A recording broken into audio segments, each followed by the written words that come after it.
Hello students, इस video में जो हम टॉपिक डिस्कस करेंगे उस टॉपिक का नाम है विंडोज़ एनटी। तो विंडोज़ एनटी के बारे में थोड़ी सी इंट्रोडक्शन इस टॉपिक में देखेंगे, उसके एडवांटेजेस, डिसएडवांटेजेस और differences between Windows NT and Linux.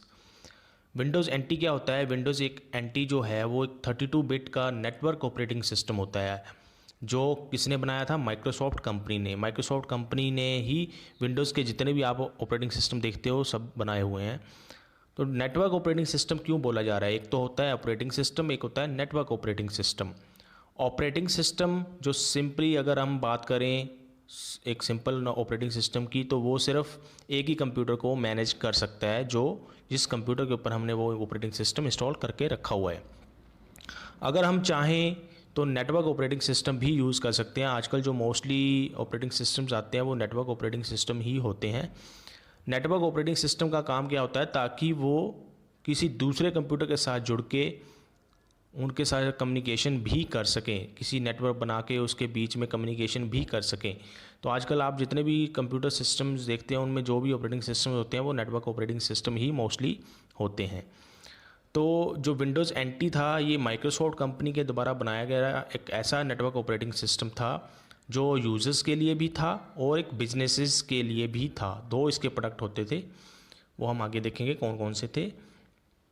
जो विंडोज़ एनटी था इसके पहले भी माइक्रोसॉफ्ट कंपनी ने कुछ विंडोज़ बनाई हुई थी, लेकिन वो इतनी यूजेबल नहीं थी, इतनी ज़्यादा उसमें फ़ीचर्स नहीं थे या इतनी अच्छी क्वालिटी की नहीं थी वो, कि उसको सिंपली कोई यूज़र आसानी से यूज़ कर सके या चला सके, जो उसमें काम कर सके। सबसे पहले जो माइक्रोसॉफ्ट ने ऑपरेटिंग सिस्टम बनाया था वो था MS DOS, Microsoft disk operating system, जिसका अगर हम बात करें तो वो जिसके अंदर हम जो भी काम करते थे, यूज़र्स जो भी काम करते थे वो कमांड लिख के ही सारे काम होते थे। उसमें कोई यूज़र इंटरफेस नहीं होता था जिसके ऊपर क्लिक करके कोई काम कर सके यूज़र, ऐसा कोई इंटरफेस उसमें नहीं होता था। जो भी काम करना होता था डिस्क ऑपरेटिंग सिस्टम के अंदर वो सिर्फ कमांड्स के थ्रू ही किया जाता था। उसके बाद माइक्रोसॉफ्ट ने विंडोज़ का वर्जन स्टार्ट किया बनाना, तो विंडोज़ का उसने फर्स्ट वर्जन लॉन्च किया 1.0, जिसके अंदर कुछ उन्होंने अगर हम देखें तो ग्राफिकल यूज़र इंटरफेस का यूज़ करना उन्होंने शुरू किया, जिसके अंदर थोड़ा सा यूज़र आसानी से काम कर सकता था अगर हम MS DOS से उसको कंपेयर करें। फिर माइक्रोसॉफ्ट ने विंडोज़ 2.0 लॉन्च किया, 3.0 लॉन्च किया, और उसके बाद जब विंडोज़ का 3.1 वर्ज़न आया तो उसके साथ उन्होंने अटैच कर दिया विंडोज़ एनटी। तो विंडोज़ एनटी का जो फर्स्ट वर्ज़न था वो था 3.1, जो 1993 के अंदर उन्होंने लॉन्च किया था माइक्रोसॉफ्ट कंपनी ने। इसके अंदर कुछ ऐसे कई सारे फीचर्स थे जो बहुत अच्छे थे दैन जो इसके प्रीवियस वाले वर्जन्स थे विंडोज़ के, उसके हिसाब से। तो इसमें काम करना बहुत ज़्यादा आसान था दैन इसके प्रीवियस वर्जन के साथ अगर इसको हम कंपेयर करें। जो विंडोज़ के साथ एंटी यहाँ पे इन्होंने शब्द लगाया हुआ है उसका मतलब है न्यू टेक्नोलॉजी। शुरू शुरू में इसको न्यू टेक्नोलॉजी मानकर समझते थे लोग, लेकिन आजकल इसका कोई ज़्यादा नाम नहीं है, क्योंकि आजकल के जो वर्जन्स आ रहे हैं विंडोज़ के उसमें एंटी शब्द का यूज़ नहीं किया जाता है, उसको हटा दिया गया है विंडोज़ के। अगर हम उसका नाम देखें तो जैसे विंडोज़ आप 10 देखते हो उसमें विंडोज़ एंटी को शब्द जो है वो नहीं जोड़ा गया है। ऐसे ही विंडोज़ 7 है, विंडोज़ XP थी, विंडोज़ 2000 थी। तो ये विंडोज़ एनटी जो है जो शुरू शुरू में यूज़ किया था माइक्रोसॉफ्ट ने, ताकि वो यूज़र्स को बता सके कि एक नई टेक्नोलॉजी आई है जिसके अंदर काम करना ज़्यादा आसान था जो इसके प्रीवियस वर्जन्स थे उसके हिसाब से।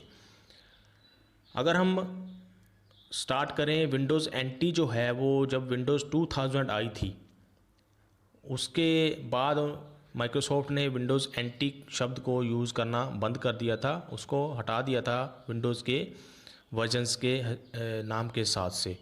अगर हम बात करें विंडोज़ 2000 उसके बाद के जितने भी विंडोज़ के वर्जन आए हैं तो सब में विंडोज़ एनटी जो शब्द था वो हटा दिया गया था माइक्रोसॉफ्ट के द्वारा। अब विंडोज़ एनटी जो है उसी के बेस के ऊपर बाकी सारे जितने भी अभी तक वर्जन्स आए हैं विंडोज़ के उसी के बेस के ऊपर बनाए गए हैं विंडोज़ एनटी का यूज़ करके ही। अब बेस का मतलब क्या है? यहाँ पे हम क्यों बोल रहे हैं कि विंडोज़ एनटी के बेस के ऊपर ही माइक्रोसॉफ्ट अगले अपने विंडोज़ के प्रोडक्ट बना रहा है?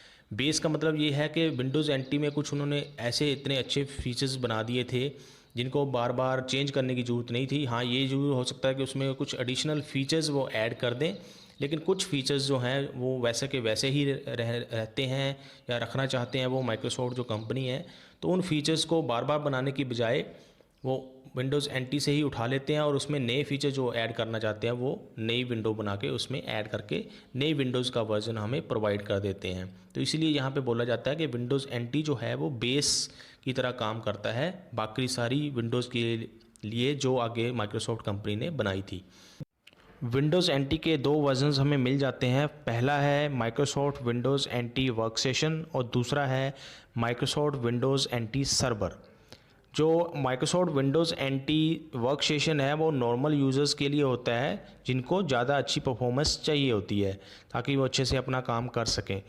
अगर हम विंडोज़ एनटी सर्वर की बात करें तो ये विंडोज़ एनटी सर्वर होता है वो बिजनेसेस मशीन के लिए होता है मोस्टली, ताकि नेटवर्क के ऊपर वो जो ऑपरेटिंग सिस्टम है वो अच्छे तरीके से काम कर सके। अब ये ऑपरेटिंग सिस्टम अलग से क्यों बनाया गया है, क्योंकि नेटवर्क के ऊपर एक से ज़्यादा डिवाइसेस को मैनेज करना होता है ऑपरेटिंग सिस्टम ने, या फिर और भी कई सारे ऐसे काम होते हैं जो नेटवर्क के ऊपर चलते हैं और उसको नॉर्मल जो ऑपरेटिंग सिस्टम है वो हैंडल अच्छे से नहीं कर सकता। इसीलिए विंडोज़ एनटी सर्वर जो है वो अलग से एक ऑपरेटिंग सिस्टम बनाया गया है जो नेटवर्क के ऊपर अच्छी परफॉर्मेंस दे सकता है या अच्छे से उस नेटवर्क के रिसोर्सेज को मैनेज कर सकता है।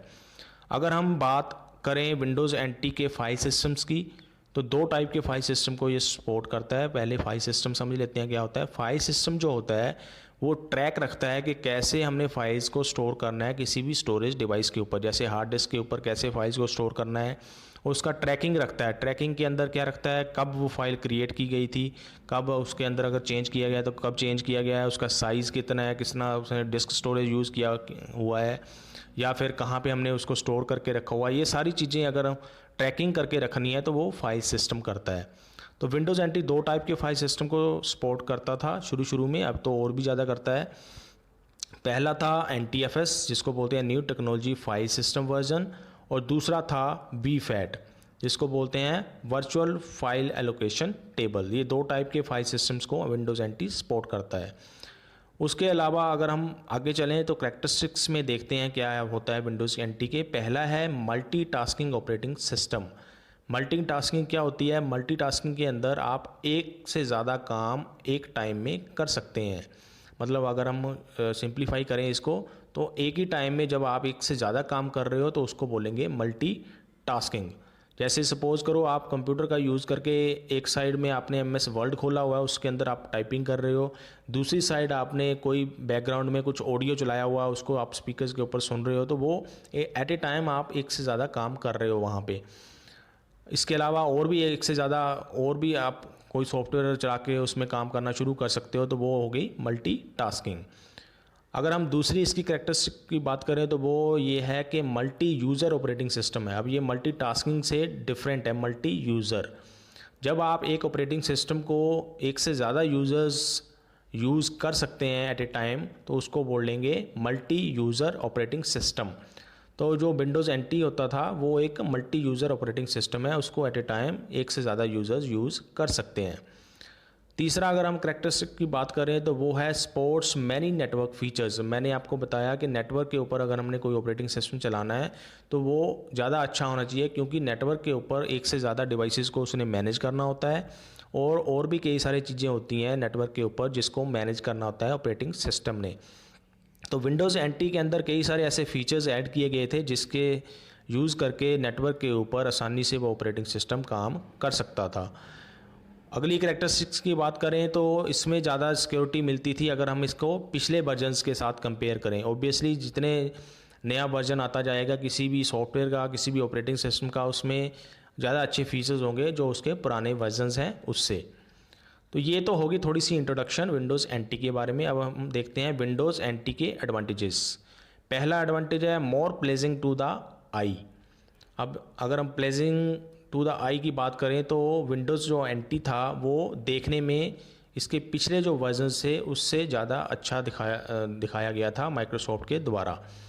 अगर हम इसको चलाने की बात करें तो वो थोड़ा सा अच्छा था क्योंकि पिछले वर्जन्स में इतने अच्छे से काम नहीं किया जा सकता था, तो देखने में ज़्यादा अच्छा लगता था ये माइक्रोसॉफ्ट विंडोज़ एनटी का जो ऑपरेटिंग सिस्टम बनाया गया था।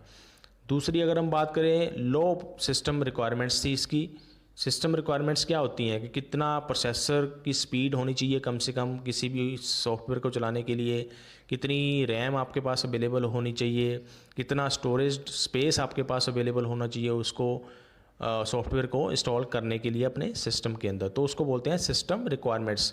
तो विंडोज़ एनटी की सिस्टम जो रिक्वायरमेंट्स थी वो बहुत कम होती थी देन अगर हम उसको कंपेयर करें किसी और ऑपरेटिंग सिस्टम के साथ। विंडोज़ एनटी ऑपरेटिंग सिस्टम इसके पुराने वर्जन्स से ज़्यादा स्टेबल है। Windows NT operating system 32 bit operating system है और जो इसके पुराने वर्जन्स होते थे वो 16 बिट ऑपरेटिंग सिस्टम होते थे। 16 बिट ऑपरेटिंग सिस्टम ज़्यादा मेमोरी को भी हैंडल नहीं कर सकते थे, लेकिन जो Windows NT 32 bit operating system है वो ज़्यादा मेमोरी को हैंडल कर सकता है, ज़्यादा स्टेबल तरीके से और ज़्यादा से ज़्यादा परफॉर्मेंस देने के साथ साथ कोई भी काम आसानी से कर सकता था। अगर हम अगली एडवांटेज की बात करें तो वो फास्टर टू ऑपरेट है। अगर हम इसको पिछले वर्जन्स के साथ इसके कंपेयर करें तो ये फास्ट तरीके से काम करता था, इसकी परफॉर्मेंस ज़्यादा अच्छी हमें मिलती थी और कोई भी काम थोड़ा सा जल्दी तरीके से हम कर सकते थे। अगर हम अगली एडवांटेज की बात करें तो ईजियर टू इंस्टॉल है। इंस्टॉल करने के लिए स्टेप बाय स्टेप इसके अंदर गाइडेंस अपने आप मिलती रहती है कि कौन सा अगला स्टेप होगा और वहाँ पे इंस्ट्रक्शन भी दी होती थी, तो इंस्टॉल करना इस ऑपरेटिंग सिस्टम को आसान होता था किसी भी यूज़र्स के लिए। सिक्स्थ एडवांटेज क्या है, सिक्योरिटी इसके अंदर ज़्यादा अच्छे तरीके से प्रोवाइड की गई थी, ज़्यादा अच्छा सिक्योर बनाया गया था इस ऑपरेटिंग सिस्टम को, जो इसके पिछले वर्जन से उससे ज़्यादा सिक्योरिटी इसके अंदर हमें मिल जाती थी। किसी भी वायरसेस के अगेंस्ट ज़्यादा अच्छे तरीके से काम कर सकता था या कोई और जो इसके अंदर प्रॉब्लम्स आ सकती थी उनके ऊपर ज़्यादा अच्छे तरीके से सिक्योरली काम कर सकता था ये ऑपरेटिंग सिस्टम। तो ये कुछ एडवांटेजेस होगी विंडोज़ एनटी की। अब हम इसकी देखते हैं डिसएडवांटेजेस। तो डिसएडवांटेज में पहली डिसएडवांटेज है more easy to catch viruses and malware। अब वायरसेस इस ऑपरेटिंग सिस्टम के अंदर ज़्यादा आते थे। ऊपर आपने पढ़ा सिक्योरिटी ज़्यादा है इसमें, सिक्योरिटी अगर हम वहाँ पे एडवांटेज में देख रहे थे तो वो कंपेयर कर रहे थे हम इसके पुराने वर्जन्स के साथ। ये जो डिसएडवांटेज है इसको अगर हम कंपेयर कर रहे हैं, इसको हम नए वर्जन्स के साथ कंपेयर कर रहे हैं या फिर इसके कंपैरेटिवली जो और ऑपरेटिंग सिस्टम है जो अवेलेबल है मार्केट के अंदर उनसे अगर हम इसको कंपेयर करें तो जो वायरसेस या फिर दूसरे जो अटैक्स इस ऑपरेटिंग सिस्टम के ऊपर हो सकते हैं वो ज़्यादा हो सकते हैं, उनके ऊपर ज़्यादा सिक्योरिटी इम्प्लीमेंट इसमें नहीं मिलती है। अगर हम दूसरी डिसएडवांटेज की बात करें तो अनस्टेबल है ये। अगर आप इसको टाइम टू टाइम अपडेट नहीं करोगे ऑपरेटिंग सिस्टम को तो ये अनस्टेबल तरीके से काम करना शुरू हो सकता है, या फिर इसके अंदर विंडोज़ के अंदर कई सारी ऐसी सिक्योरिटी होल्स हो सकते हैं, लूप्स हो सकते हैं जिसके अंदर घुस के कोई भी आपके सिस्टम को यूज़ कर सकता है, हैकर्स यूज़ कर सकते हैं या कोई और तरीके से अटैक उसके ऊपर सिस्टम के ऊपर हो सकता है। तो टाइम टू टाइम हमें अपडेट करना पड़ता है विंडोज़ एनटी के ऑपरेटिंग सिस्टम को अगर हमने उसको अच्छे तरीके से चलाना है तो ये कुछ एडवांटेजेस होगी और डिसएडवांटेजेस होगी।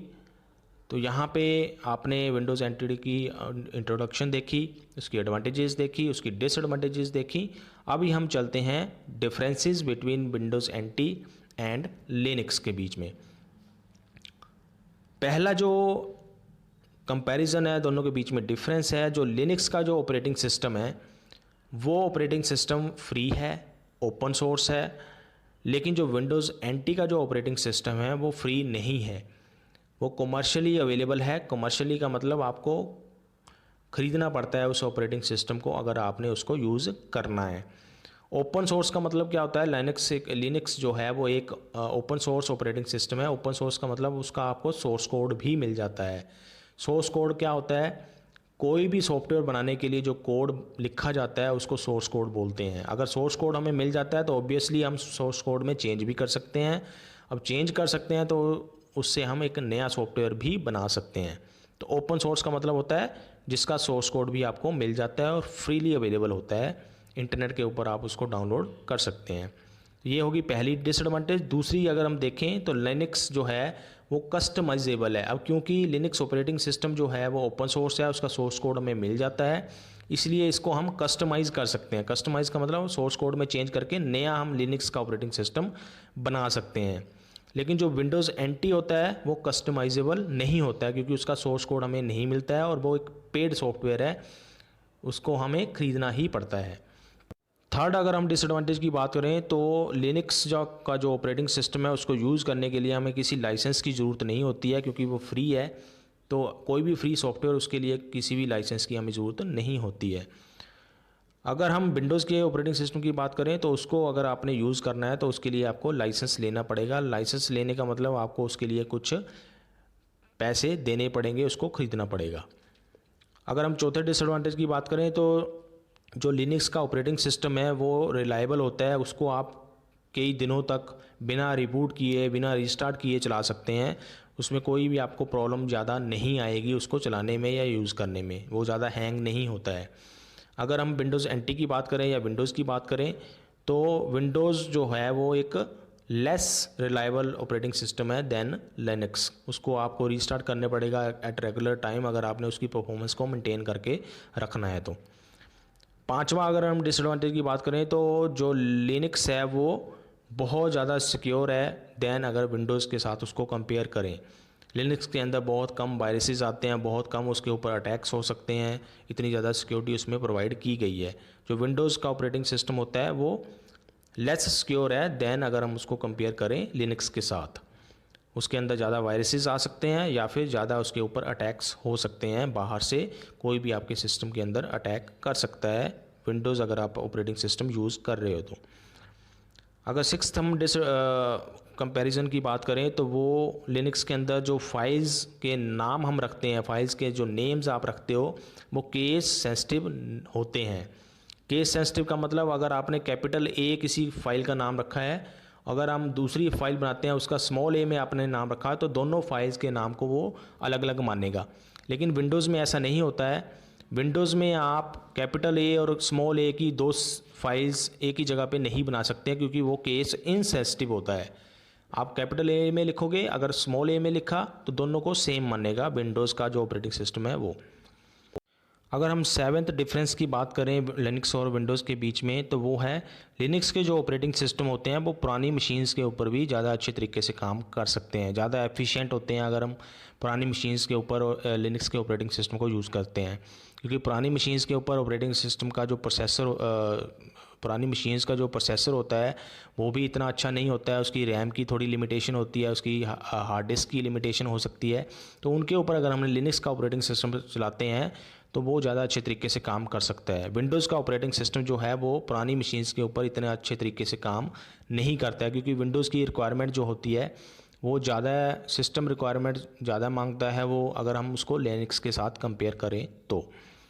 अगर हम आगे चलें तो एग्जांपल्स के तौर पे हम लिनक्स की देख सकते हैं, उबंटू होता है, डेबियन होता है, फेडोरा होता है। इसके अलावा और भी कई सारे ऐसे लिनक्स के आपको वर्जन्स मिल जाएंगे जिनको आप अपने सिस्टम के साथ यूज़ कर सकते हैं। अगर हम विंडोज़ एनटी की बात करें तो विंडोज़ एनटी के अंदर आप विंडोज़ एक्सपी दे सकते हैं, विंडोज़ 7, विंडोज़ 10 जो लेटेस्ट चली हुई है। तो ये कुछ एग्जांपल्स होगी विंडोज़ एनटी की।